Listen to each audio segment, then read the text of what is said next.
नमस्कार साथियों, आज तारीख है 28 अक्टूबर 2025। आज का करंट अफेयर और उसका स्टैटिक जीके इस वीडियो में जल्दी से हम लोग पढ़ा जाएगा। उससे पहले कल के करंट अफेयर का क्विक रिवीजन हम लोग कर लेते हैं। पहला प्रश्न पूछा गया था, भारत का पहला ग्लास ब्रिज किस स्थान पर बन रहा है? उत्तर उत्तराखंड के ऋषिकेश में। उत्तराखंड के ऋषिकेश में भारत का पहला ग्लास ब्रिज बन रहा है साथियों।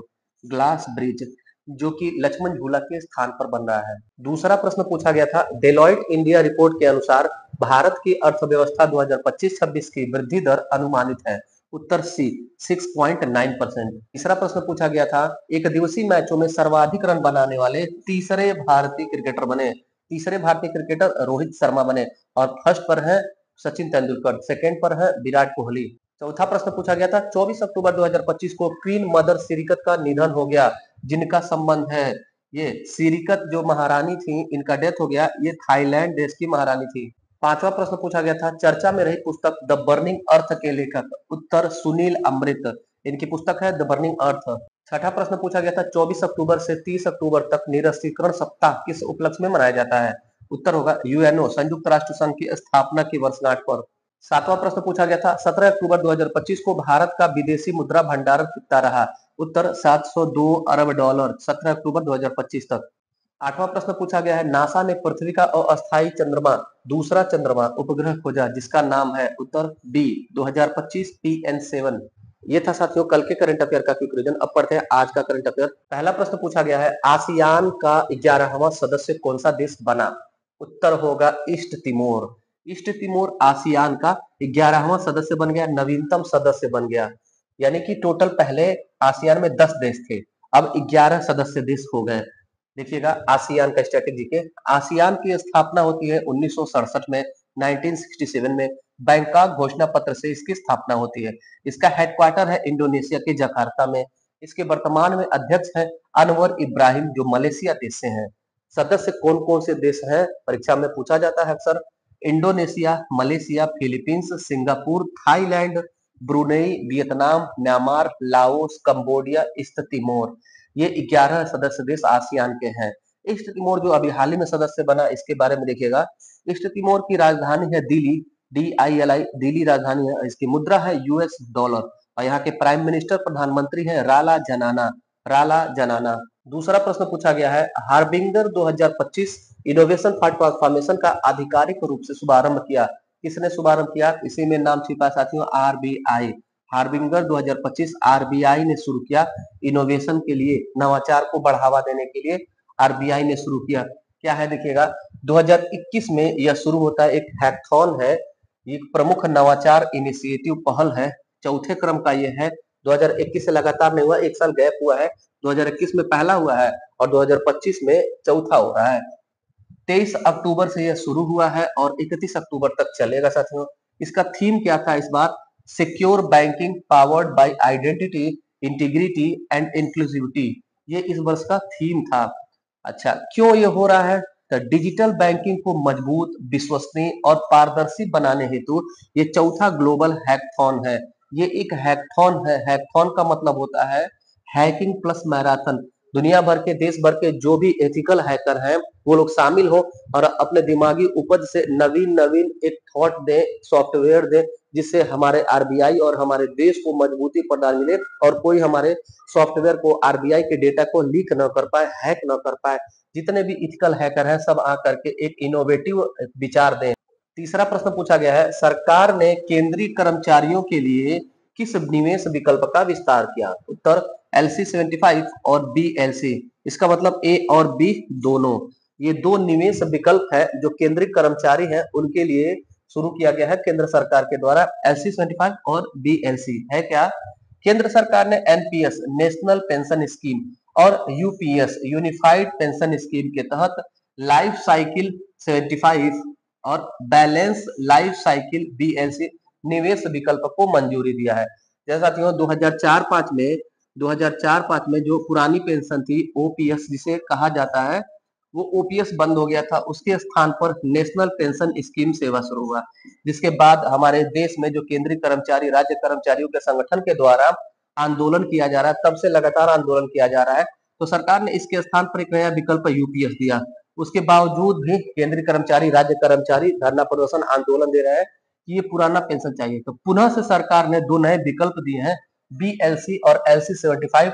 ये इन्वेस्टमेंट है, इसमें आप पैसा इन्वेस्ट करिए, आपको पेंशन पुरानी पेंशन के ही तरह रिटर्न मिलेगा। चौथा प्रश्न पूछा गया है, भारत सरकार द्वारा वैज्ञानिक सम्मान राष्ट्रीय विज्ञान पुरस्कार के तहत विज्ञान रत्न पुरस्कार से किसे सम्मानित किया गया? महत्वपूर्ण प्रश्न। अभी हाल ही में जयंत विष्णु नार्लिकर, इनको विज्ञान रत्न पुरस्कार प्रदान किया गया। जयंत विष्णु नार्लिकर को अभी हाल ही में साथियों हमारे देश में युवा वैज्ञानिक और देश के वैज्ञानिकों के लिए विज्ञान के क्षेत्र में पुरस्कार प्रदान किया गया, जो 4 पुरस्कार था। विज्ञान का 4 पुरस्कार नाम है, विज्ञान रत्न, विज्ञान श्री, विज्ञान युवा शक्ति स्वरूप भटनागर पुरस्कार और विज्ञान टीम पुरस्कार। आप याद रखिएगा, विज्ञान रत्न जो टॉप है, इसमें जीवन भर असाधारण योगदान देने के लिए दिया जाता है। यही पुरस्कार साथियों, यही विज्ञान रत्न पुरस्कार जयंत विष्णु नार्लिकर को दिया गया है, टॉप वाला। उसके बाद विज्ञान श्री पुरस्कार है, ये व्यक्तिगत उत्कृष्टता के लिए दिया जाता है, बहुत सारे वैज्ञानिकों को दिया गया है। विज्ञान युवा शक्ति स्वरूप भटनागर पुरस्कार, ये 45 वर्ष से कम आयु के यानी युवा वैज्ञानिकों को दिया जाता है। इसमें भी कई संख्या है, हमको नाम नहीं याद करना है। विज्ञान टीम पुरस्कार, ये एक टीम को दिया जाता है। विज्ञान टीम पुरस्कार CSIR की अरोमा मिशन, जो एग्रीकल्चर साइंस की टीम है, CSIR अरोमा मिशन, इसको प्रदान किया गया विज्ञान टीम पुरस्कार। तो दो बात, विज्ञान टीम पुरस्कार CSR को, विज्ञान रत्न पुरस्कार जयंत विष्णु नार्लिकर को, और ये दोनों सामूहिक बांटा गया है। पांचवा प्रश्न पूछा गया है, 18वां संयुक्त हाइड्रोग्राफिक सर्वेक्षण भारत मॉरिशस में किस जहाज ने भाग लिया? उत्तर होगा INS सतलज। INS सतलज हमारे भारत का जहाज है, ये अभी हाल ही में एक सर्वे में भाग लिया। उस सर्वे का नाम है 18वां संयुक्त हाइड्रोग्राफिक सर्वे। कौन कौन सा देश से करता है? तो भारत और मॉरिशस के मध्य यह सर्वे होता है। 18वें क्रम का सर्वे था। डिटेल देखिएगा, भारत और मॉरिशस हाइड्रोग्राफिक सर्वे के तहत 35,000 वर्ग नॉटिकल मील 35,000 वर्ग नॉटिकल मील क्षेत्र का सर्वे सफलतापूर्वक संपन्न किया। 2005 में दोनों देशों के मध्य एक समझौता हुआ था, MOU पर हस्ताक्षर हुआ था ये सर्वे करने के लिए। मॉरिशस देश, तो मॉरिशस के बारे में याद रखिएगा, मॉरिशस की राजधानी है पोर्ट लुइस, मॉरिशस की मुद्रा है रूपी और मॉरिशस के वर्तमान प्रधानमंत्री है डॉक्टर नवीन राम गुलाम। डॉक्टर नवीन राम गुलाम प्राइम मिनिस्टर है मॉरिशस के। छठा प्रश्न पूछा गया है, APAC-AIG की बैठक और कार्यशाला की मेजबानी कौन सा देश करेगा? उत्तर हमारा भारत। हमारे भारत में APAC-AIG की बैठक और कार्यशाला आयोजित की जाएगी। क्या है? डिटेल देखिएगा, भारत पहली बार 28 से 31 अक्टूबर 2025 के मध्य Asia Pacific Accident Investigation Group, APAC-AIG का फुल फॉर्म है Asia Pacific Accident Investigation Group, इसका मेजबानी करेगा। आयोजक इसका कौन रहेगा हमारे भारत में? तो विमान दुर्घटना अन्वेषण ब्यूरो जो AAIB है, नागरिक उड्डयन मंत्रालय का, वो करेगा। जिसके मंत्री कौन है? नागरिक उड्डयन मंत्री के हमारे देश में केंद्रीय मंत्री कौन है? तो राम मोहन नायडू जी हैं, राम मोहन नायडू। सातवां प्रश्न पूछा गया है, उपराष्ट्रपति CP राधाकृष्णन किस देश के राष्ट्रपति डॉक्टर पैट्रिक हार्मनी के शपथ समारोह में शामिल होने गए? उत्तर होगा सी, सेशेल्स। सेशेल्स देश अफ्रीका का देश है साथियों, आइलैंड वाला देश है, वहां पर राष्ट्रपति पद का चुनाव हुआ है। राष्ट्रपति पद का चुनाव हुआ है तो डॉक्टर पैट्रिक हार्मनी वहां के राष्ट्रपति पद का चुनाव जीत गए हैं। सेशेल्स देश के बारे में याद रखिएगा, 29 जून 1976 को इसको स्वतंत्रता मिलती है।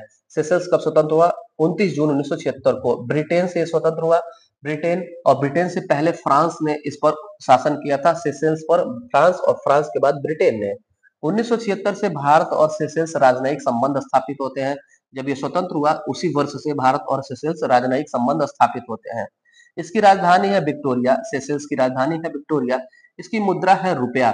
पश्चिमी हिंद महासागर में देश है, 115 द्वीपों वाला देश है, 115 आइलैंड इस पर है सेशेल्स द्वीप पर, और अफ्रीका महाद्वीप का हिस्सा है। आठवां प्रश्न पूछा गया है, 4 साल बाद दरबार मूव परंपरा कहां बहाल हुई? उत्तर होगा बी, जम्मू कश्मीर।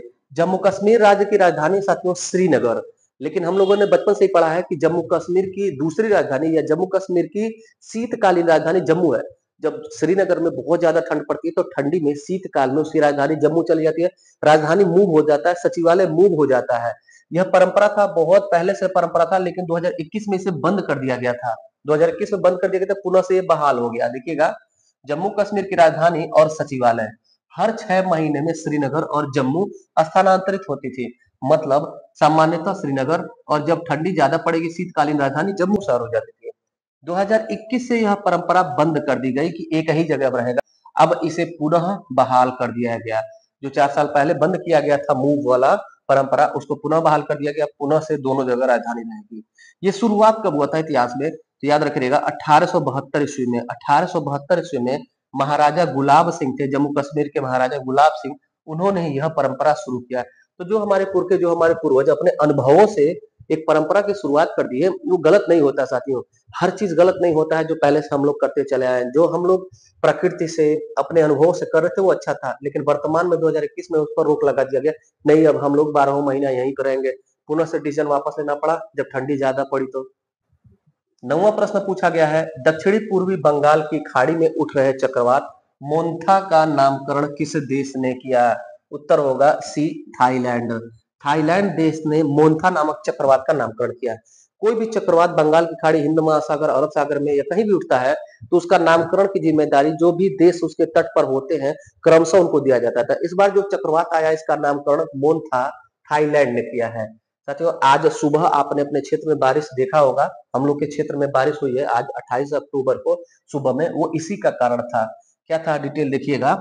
चक्रवात मोन्था अरब सागर के दक्षिणी पूर्वी अरब सागर के दक्षिणी पूर्व में उठा। उसके बाद बंगाल की खाड़ी में बन रहा ये चक्रवात मोन्था पहले जो है, पहले ये अरब सागर में उठा और उसके बाद से यहाँ पर बंगाल की खाड़ी में उठा यह चक्रवात। इसका नामकरण थाईलैंड देश ने किया। ये आंध्र प्रदेश, उड़ीसा उड़ीसा और तमिलनाडु तमिलनाडु क्षेत्र को प्रभावित करेगा। इस नाते यहाँ पर हाई अलर्ट जारी किया गया। हाई अलर्ट जारी किया गया। तूफान, बारिश, ये दोनों देखा जाएगा 28 अक्टूबर को। 28 अक्टूबर से यानी आज सुबह से तूफान और बारिश देखा जाएगा, जैसा कि हम लोग के क्षेत्र में भी उसका प्रभाव देखने को मिल रहा है। समुद्र के तट पे हम नहीं है, हम लोग यहाँ पर है, इस नाते उसका थोड़ा बहुत असर हमको बारिश के रूप में दिख रहा है। यहाँ पर चक्रवात और भीषण बारिश भी हो रही होगी। 10वां प्रश्न पूछा गया है, किसे आयरलैंड का राष्ट्रपति चुना गया? उत्तर ए, कैथरीन कोनोली। कैथरीन कोनोली को अभी हाल ही में आयरलैंड का राष्ट्रपति चुन लिया गया। राष्ट्रपति पद का चुनाव इन्होंने जीत लिया।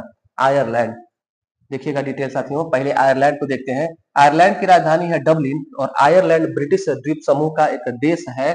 ब्रिटिश द्वीप समूह याद होगा, कुछ दिन पहले हम लोगों ने पढ़ा था। ये 2 द्वीप समूह है उत्तरी ध्रुव के समीप में। ये आयरलैंड द्वीप है, आयरलैंड द्वीप है, देश नहीं आयरलैंड द्वीप है। इसमें ये उत्तरी आयरलैंड है और शेष ये आयरलैंड देश है। ये आयरलैंड देश है और ये पूरा द्वीप है। यहाँ पर देखेंगे तो ये ऊपर स्कॉटलैंड है, स्कॉटलैंड, और यहाँ पर वेल्स है, वेल्स, और ये साथियों इंग्लैंड है, इंग्लैंड। तो ये जो हम देख रहे हैं हिस्सा, ये आयरलैंड है जहां से एनी बेसेंट थी। एनी बेसेंट आयरलैंड की महिला थी। और आयरलैंड की मुद्रा अगर पूछा जाए, यूरो आयरलैंड की मुद्रा है। थोड़ा ऑप्शन देखिएगा, जो ऑप्शन हम लोगों ने पढ़ा।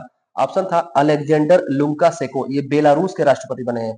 यामुंडो ओरसू, ये उरुग्वे के राष्ट्रपति बने हैं। पैट्रिक हार्मनी, सेशेल्स के राष्ट्रपति। देखिएगा साथियों यहाँ पे पैट्रिक हार्मनी, ये सेशेल्स के राष्ट्रपति अभी हाल ही में बने। अलेक्जेंडर लुकाशेंको बेलारूस के राष्ट्रपति बने। बेलारूस के राष्ट्रपति बने अलेक्जेंडर लुकाशेंको। और यामुंडो ओरसी उरुग्वे के राष्ट्रपति बने। ये सब करंट में अभी राष्ट्रपति बने, यामुंडो ओरसी। ये था साथियों आज का 10 महत्वपूर्ण करंट अफेयर। कैसा लगा आज का क्लास, फीडबैक जरूर दीजिएगा। बाकी मिलते हैं अगले क्लास में, तब तक के लिए धन्यवाद। जय हिंद।